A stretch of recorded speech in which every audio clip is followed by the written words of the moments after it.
ikiwa kazini kwako kuna hiyo 401k ambayo iko matched, yani wanakutilia ile percentage fulani hivi na wewe unatia percentage fulani, basi ni vizuri ama heri uweze kufungua Roth IRA instead.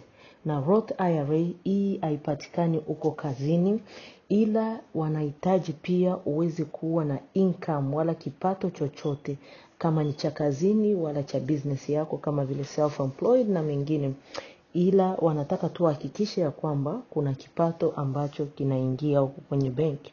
Sasa unapofungua hii account ya Roth IRA, acha tu define kidogo kwanza. Roth IRA yenyewe ni tofauti na hiyo 401k. 401k inapatikana ni kazini tu, lakini Roth IRA inapatikana nje ya kazi. Utaweza ukaipata sehemu za benki, utaweza ukafungulisha online kupitia account fulani wala system fulani ambazo ziko na hiyo stock market na mengine kama brokerage account. Sasa hiyo Roth IRA ni individual retirement account.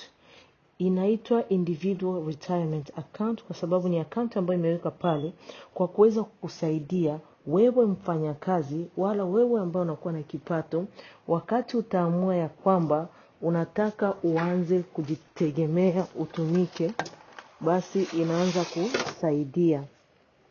Wakati utaamua unaacha kazi, itaanza kufanyia kazi. Yani inakuwa kama ni njia ya kipato chako kingine wakati umezeeka zaidi.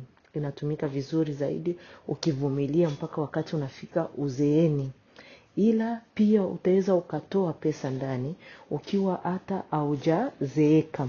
Sasa cha kwanza ambacho tunaanza nacho, kwa nini hii Roth IRA ni nzuri sana na wengi wanaiprefer na matajiri wengi walipitia njia hii kuweza kufikia mafanikio.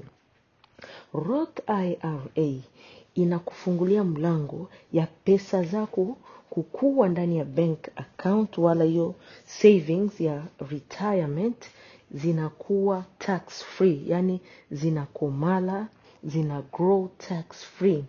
Na wakati unaamua ya kwamba unataka ufanye withdrawal wala uanze kuondoa pesa wala ucollect pesa kwenye benki hiyo wala kwenye account hiyo, unachukua bila kulipa tax yoyote, tofauti na 401k ambayo unalipia tax ukitoa pesa yoyote ndani wakati ambao unaamua kuanza kutoa, ikiwa ni uzeeni wala very soon kwa wakati ambao